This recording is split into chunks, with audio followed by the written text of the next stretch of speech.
মা জননী বললেন কোরআনের মধ্যে নবীর নাম আসছে 5 বার। আচ্ছা বাবাজি, আপনাদেরকে যদি জিজ্ঞেস করি, আপনারা বলেন তো কোরআনের মধ্যে আয়াত কতগুলো?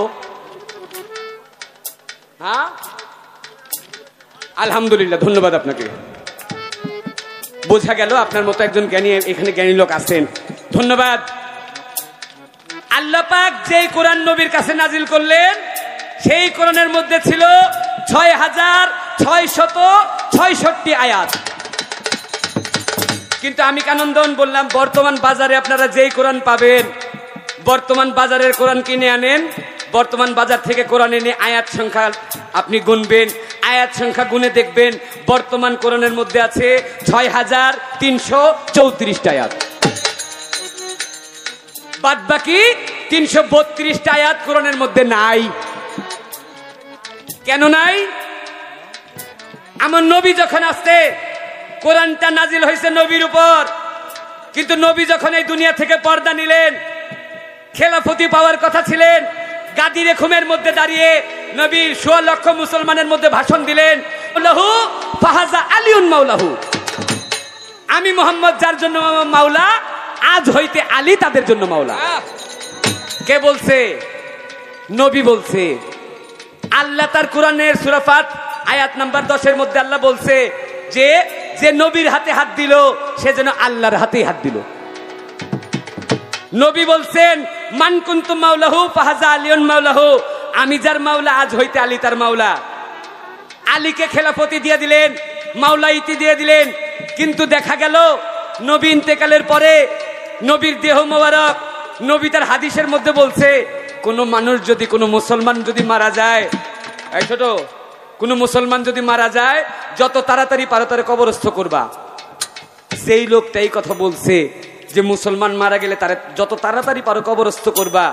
সেই দিনের নবী, সেই মুহাম্মদ যখন তার দেহ মোবারক ত্যাগ করলেন, পর্দা নিলেন, ওফাত করলেন, নবী ওফায়েতের পরে 3 থেকে 3.5 দিন পর্যন্ত নবীর লাশটাকে, নবীর দেহ মোবারককে কবরস্থ করা হয় না। এই জন্য আগে রাজনীতি চলছে, কে আগে খেলাফতি পাবে।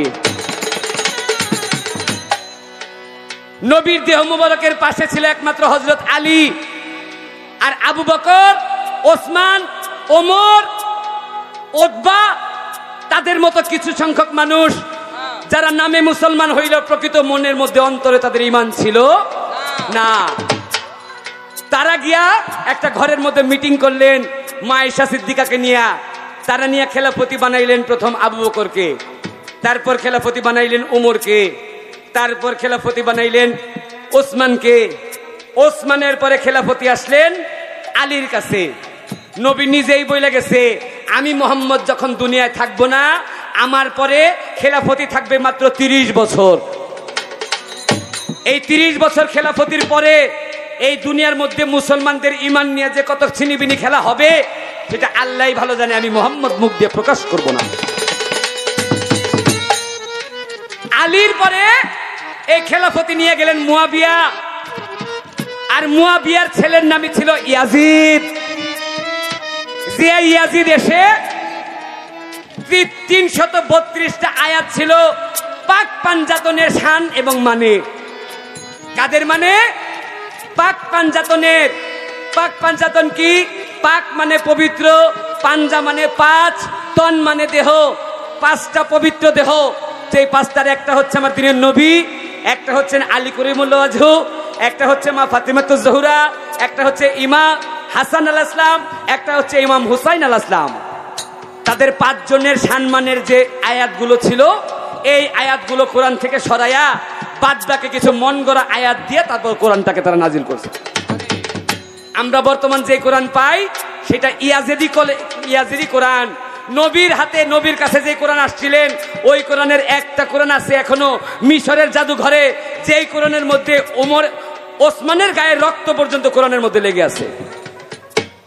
কারণ ওমরকে যখন কতল করে, ওমর তখন জানের ভয়ে, ওমর জানের ভয়ে গিয়ে কোরআন সামনে নিয়ে কোরআন তেলাওয়াত করতেছিলেন যেন কোরআনের সামনে তারা কেউ মারতে না পারে। আর এমন সময় ওমরকে পিছন দিক দিয়ে একটা তরবারি দিয়ে কোপ দিচ্ছেন, ওমর 2 খণ্ড হয়ে গেছে, ওমরের গায়ে রক্ত গিয়ে পড়ছে কোরআনের মধ্যে। মিশরের জাদুঘরে যে কোরআন আছে ওই কোরআনের মধ্যে 6666টা আয়াত ঠিকই আছে। আমার বড় পীরের কাছে ভক্ত আসছে কে? বড় পীরের ভক্তের মধ্যে সবচেয়ে জ্ঞানী একজন আলেম ভক্ত ছিলেন, যে ভক্তের নাম ছিলেন শিবলি রহমতুল্লাহ আলাইহ। এই শিবলি হাদিসের বিরাট বড় একজন আলেম ছিলেন। শিবলি হাদিসের আলেম। বাবাজি কথা বলতেছে খারাপ লাগে নাকি? শিবলি বিরাট বড় হাদিসের আলেম। ছোট বাজাও। শিবলি হাদিসের আলেম আর শিবলিকে বিয়ে করছে। তো বিয়ে করছে পরে বাসর ঘর, বাসর ঘরের মধ্যে ঘরে ঢুইকা বাসর ঘরে বিবি, স্বামী আর বিবির মধ্যে কথা হয় না। তো শিবলির বিবি ডাক দিয়ে বলে, স্বামী আপনার কাছে একটা কথা জিজ্ঞেস করি। কই একটা কেন? এই চল, এই ওঠেন না হলে বসেন, আরেকবার ডিস্টার্ব করবেন। শিবলির বিবি বাসর ঘরের মধ্যে গিয়ে বলতেছে, স্বামী একটা কথা জিজ্ঞেস করি। শিবলি কয়, আজকে তোমার আমার বাসর রাত্র, তুমি আমার বিবি, তোমাকে বিয়ে করছি, একটা কেন 1000 কথা তুমি জিজ্ঞেস করো, 1000 কথা জিজ্ঞেস করো। আর শিবলির বিবি ডাক দেখো, স্বামী আমি আপনার কাছে বেশি কিছু জিজ্ঞেস করতে চাই না, একটা হাদিস জিজ্ঞেস করতে চাই। শিবলি আরো খুশি হয়ে গেছে, হাদিস জানতে চাও?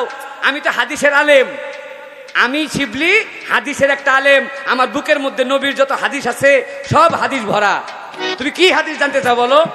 শিবলির বিবি কয়, স্বামী আমি একটা হাদিস জানতে চাই, আপনি বলেন তো হাদিসের ভাষায় কি বলে? কোরআনের উপরে হাদিস রাখা যায় না হাদিসের উপরে কোরআন রাখা যায়? শিবলি ডাক দেখে, যত সাধারণ বিষয়, কোরআন হচ্ছে আল্লাহর বাণী, হাদিস হচ্ছে নবীর বাণী। তাই নবীর বাণীর উপর দিয়ে আল্লাহর বাণী যাইতে পারে, কিন্তু আল্লাহর বাণীর উপর দিয়ে নবীর বাণী যাইতে পারে না। এই জন্য হাদিসের উপরে কোরআন রাখা যায়, কিন্তু কোরআনের উপরে হাদিস রাখা যায় না। শিবলির বিবি কয়, স্বামী তাইলে তো প্যাঁচ লেগে গেছে। কয় কেমন প্যাঁচ? কয় আপনি হলেন হাদিসের আলেম, আপনার বুকের মধ্যে হাদিস ভরা, আর আমি জন্মের পরে আমার বাবা আমার বানাইছে কোরআনে হাফেজ। আপনার বুকের মধ্যে হাদিস ভরা, আমার বুকের মধ্যে কোরআন ভরা। হ্যাঁ আপনি কোন কোরআনের উপরে হাদিস যাইব না হাদিসের উপরে কোরআন যাইব? শিবলি তো একটু লজ্জাই পেয়ে গেলেন। এমন লজ্জা, আমার বুকের মধ্যে হাদিস ভরা কিন্তু আমার বিবির বুকের মধ্যে কোরআন, হাদিস নিয়ে তো কোরআনের উপরে কথা বলতে পারি না। শিবলি লজ্জা পেয়ে গেলেন, লজ্জা পাইয়া বাসর ঘর থেকে বের হয়ে আসছে। বাসর ঘর থেকে বের হয়ে রাস্তা দিয়ে শিবলি হাঁটে, গায়ের মধ্যে বরের পোশাক, রাত্রেবেলা তিনি আর ঘুম যান না, বাসর ঘরে ফিরত যান না, লজ্জার চোটে মাঠ দিয়ে হাঁটেন। আমার বড় পীর আব্দুল কাদের জিলানীর একটা অভ্যাস ছিল, বড় পীর ফজর ওয়াক্তে নামাজের আগে একটু পায়চারি করতেন, হাঁটাহাঁটি করতেন। বড় পীর ঘুম থেকে উঠছে, ফজরের নামাজ আদায় করবে, হাঁটাহাঁটি করতেছে, তাকায় দেখে মাঠের মধ্যে দূর থেকে দেখা যায় বরের পোশাক পরা একটা ছেলে। বড় পীর হাঁটতে হাঁটতে সামনে গেছে, সামনে গিয়ে থেকে আর কেউ না, তার ভক্ত শিবলি নিজেই দাঁড়ানো। শিবলি তুমি এখানে কেন?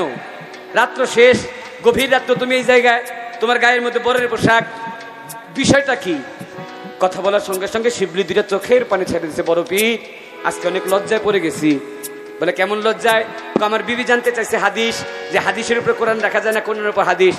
তুমি কি বলছো? আমি বলছি যে হাদিসের উপরে কোরআন রাখা যায়, কিন্তু কোরআনের উপর হাদিস রাখা যায় না। ঠিক বলছো, সমস্যা কোথায়? সমস্যা হইলে এই জায়গায় আমার বুকের মধ্যে হাদিস ভরা, কিন্তু আমার বিবির বুকের মধ্যে তো কোরআন ভরা।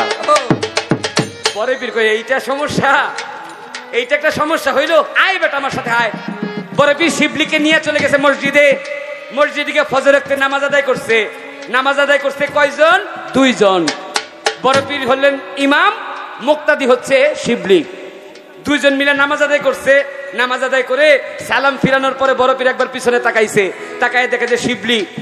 বড় পীর ডাক দেখে, শিবলি হাত তোল, শিবলি হাত তোল, এই কথা বলে বড় পীর মোনাজাত ধরছে।